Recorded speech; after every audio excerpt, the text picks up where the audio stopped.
language, folks, that even Democrats can understand. And so let's start from the very beginning. You say that this is the greatest threat facing America, and I think this is a hard sell for a lot of even Republicans and conservatives who have been told that ISIS is the greatest threat, or Russia is the greatest threat, or taxation or social policy. Why is immigration the greatest threat facing the country? Well, first of all, I'm assuming a lot of you are Republicans or conservative Democrats, and it feels like we have been overwhelmed with wave after wave of loss. Obama is elected. Obama is re-elected. There is Obamacare being upheld twice by the Supreme Court. Gay marriage foisted on us. Obama withdraws our troops from Iraq. I am a ferocious supporter of the Iraq War, and I can't believe Obama comes in and gives away our victory. I mean, I hate him for that more than I hate him for Obamacare.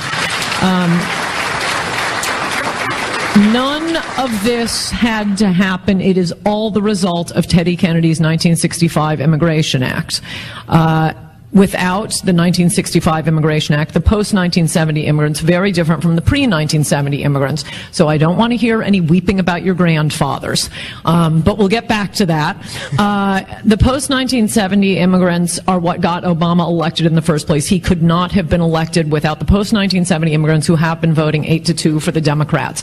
Without the 1965 Immigration Act, Romney would have won a bigger victory against Obama than Reagan did against Carter in 1980. I think probably some of you were as surprised as I was the day at 3 a.m. election night. I thought he was going to win that. We'll get used to saying that a lot more.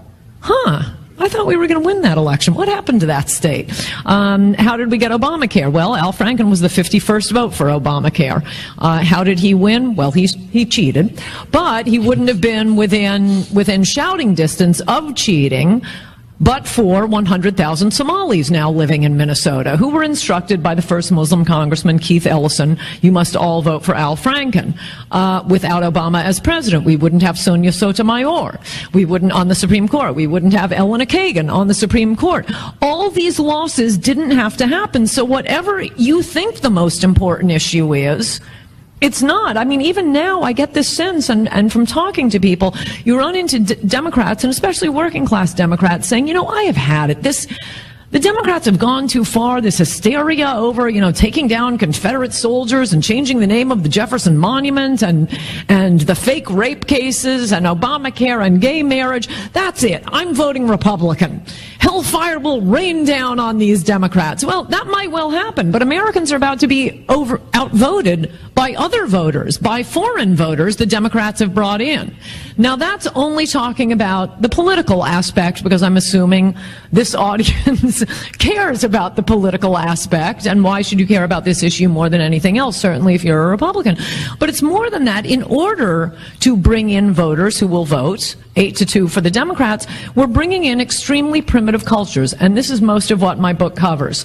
In order to make it short and very readable, 100 pages of footnotes is way shorter than it looks. You got to read it. I ended up cutting 200 pages a month before we went to press. But what I wanted to keep in, and I thought it was important to keep in, were gang rape, child rape, incest rape. We are bringing in peasant cultures. It happens that Latin America is the peasant culture closest to us, but that's not the only one. Oh, no. These are very common behaviors, as are driving drunk and dumping your crap on the ground. I mean, it is changing our culture in ways that the rich don't experience. It's never coming to Nob Hill in San Francisco. It's probably not coming to Newport Beach. It's not coming to Park Avenue. No, they just get the cheap maids. While Americans are the ones bearing the cost, not only in terms of taxes, in their schools being overburdened, in massive, school lunch programs, the hospitals are going bankrupt. No, it's ordinary Americans who are paying the cost, and most of all, I would add here, are African Americans. I mean, has anybody in the media checked with, or as I've recently been instructed to stop saying African Americans, American blacks? Because that is what I mean. I'm not talking about a guy whose father is a Kenyan. American blacks. Author of the best-selling book, In Trump We Trust, E. Pluribus Awesome, and Coulter. And to me, this comes down to a very simple, basic, fundamental choice.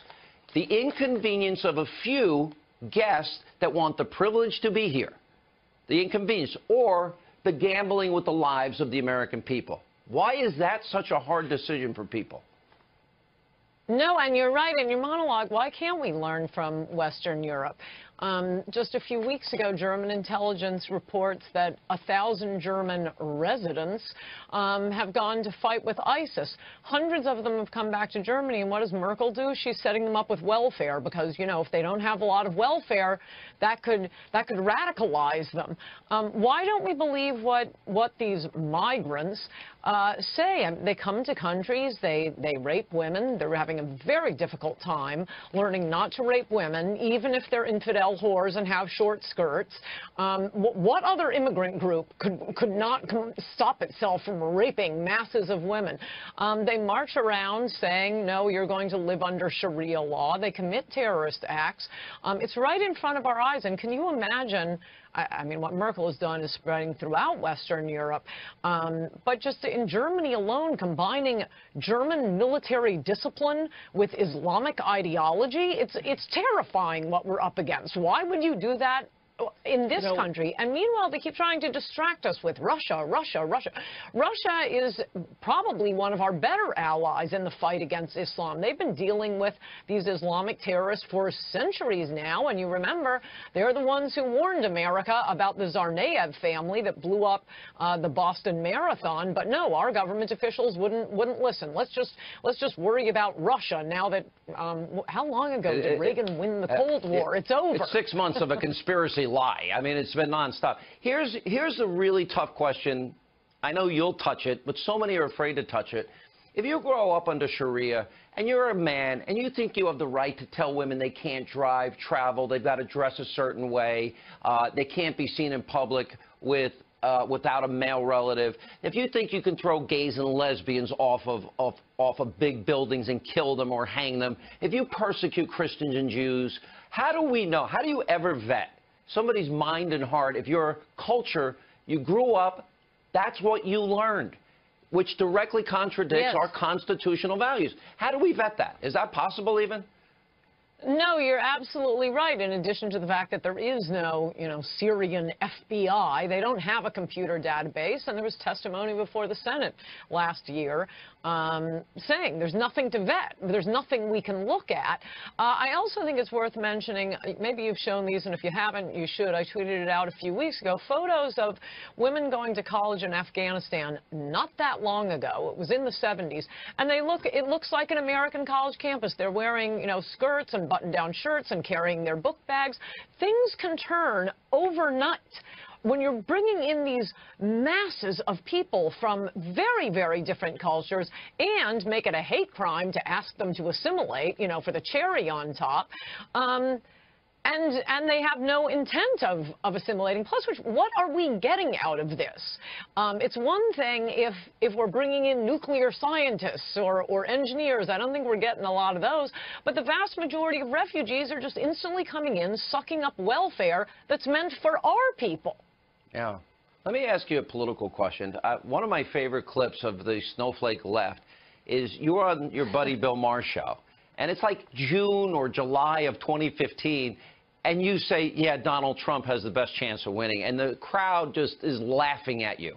I don't think they're laughing now. So you've been a very strong supporter. I'm pretty angry with the Republican Party. They seem ill-prepared, especially on repeal and replace. And it seems like the president is trying to clean it up. Hopefully they get there. Hopefully they get consensus. Are you happy with how things are going so far? On most things, I'm disappointed with the Republican Congress. First of all, they ought to be impeaching those 2 travel ban judges immediately. It is totally outrageous. It is against the Constitution. The president, and by the way, every member of Congress, took an oath to uphold the Constitution.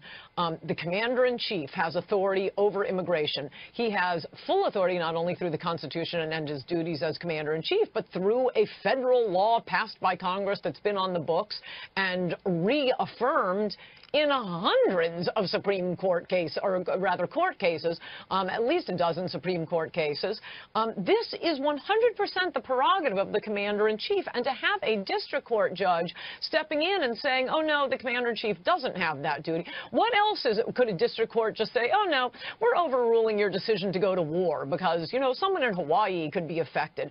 This is what we need Congress doing. I was hoping for a better repeal of Obamacare. Sean, they've had 7 years to work on it, and no one in Washington seems to understand the free market. Yeah, they've had 8 years. Hold, you know, I'll hold our Emperor God Trump harmless on Obamacare. That really isn't his job. He's supposed to be building the wall, deporting illegals, imposing the refugee ban. But with looking at the massive resistance a pro-American president we finally have, looking at the resistance he's getting, he could use an assist from Republicans in Congress, and other than a handful of them, he's not getting it. All right. And Coulter,